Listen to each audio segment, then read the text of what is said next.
Ogleklis ir visu organisko vielu galvenā sastāvdaļa. Oglekļa ātomi atrodas nemitīgā apritē – gaiss, organisms, gaiss. Augiem ogleklis ir vitāli nepieciešams kā barības viela. Augi piesaista oglekli fotosintēzes procesā.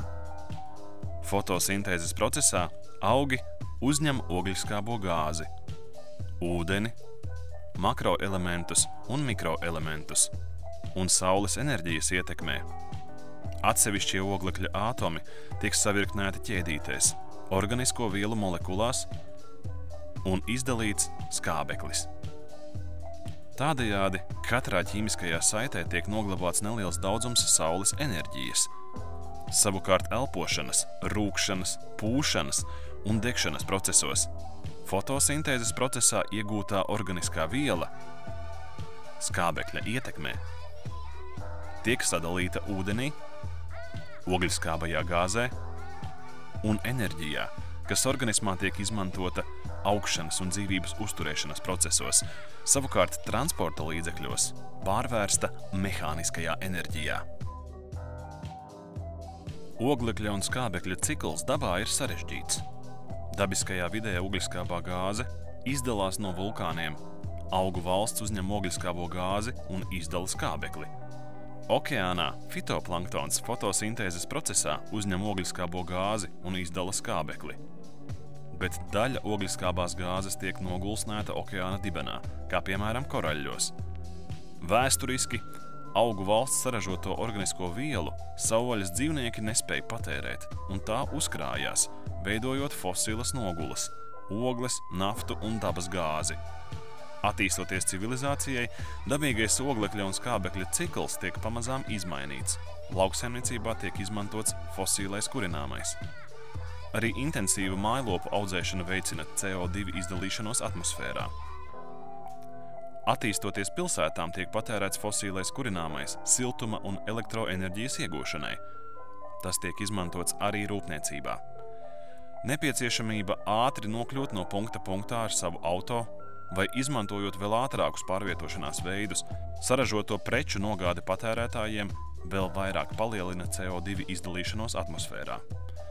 Tāpēc jāsāk domāt par jaunām tehnoloģijām, kas ļautu uzglabāt vai izmantot ogļskābo gāzi. Mitrzemēs laika gaitā nesadalījusies organiskā viela uzkrājusies lielos daudzumos. Tā sāk sadalīties, ja tiek pazemināts ūdens līmenis un tai piekļūst skābeklis. Šis process veicina siltumnīca efekta gāzu izdalīšanos atmosfērā.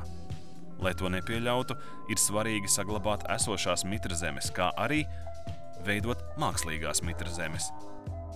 Siltumnīcas efektu var samazināt arī pareizi apsaimniekojot atkritumus.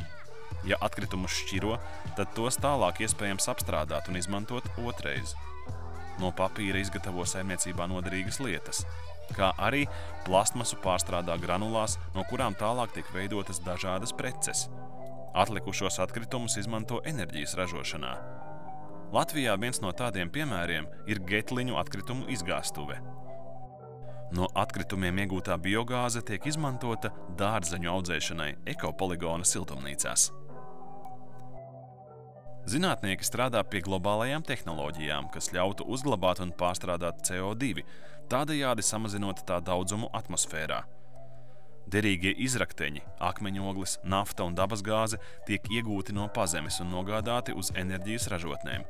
Savukārt CO2, kas izdalās ražošanas procesā, būtu iespējams iesūknēt pazemē, neļaujot tam nokļūt atmosfērā. Cita CO2 uzglabāšanas tehnoloģija piedāvā CO2 sūknēt okeāna dziļākajos slāņos. Kā šīs noglabāšanas tehnoloģijas ietekmēs zemes labsajūtu, zinātnieki vēl strīdas. Tiek attīstītas arī tehnoloģijas, kas neauglīgās zemēs, piemēram tuksnešos, ļautu uzstādīt paneļus, kuros vairojas aļģes.